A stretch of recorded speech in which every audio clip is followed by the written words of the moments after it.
Bonjour. Ciao. Hola. Hello. Salut.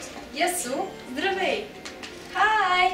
Das war unser Hallo auf einige europäische Sprachen. Die Europäische Union ist ein aus 27 europäischen Staaten bestehender Staatenverbund. Die offiziellen Sprachen sind 23. Europäische Gemeinschaft für Kohle und Stahl ist ein Vertrag, der 1952 in Kraft getreten wurde. Die Gründerstaaten des EGKS-Vertrages Waren Belgien, Deutschland, Frankreich, Italien, Luxemburg und die Niederlande. Am 25. März 1957 wurde die Europäische Wirtschaftsgemeinschaft mit der Unterzeichnung der römischen Verträge durch die Gründerstaaten gegründet. Europäische Union.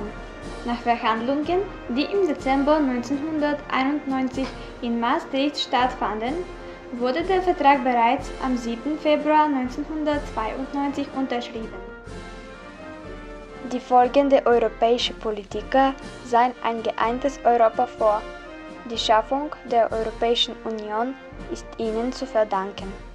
Die Gründerväter der Europäischen Union sind Konrad Adenauer aus Deutschland, Joseph Bech aus Luxemburg, Johann Bayen aus den Niederlanden, Winston Churchill aus England, Alcide de Gasperi aus Italien, Walter Hallstein aus Deutschland, Sigmund Mansholt aus den Niederlanden, Jean Monnet aus Frankreich, Robert Schuman aus Deutschland, Paul-Henri Spaak aus Belgien, Altiero Spinelli aus Italien.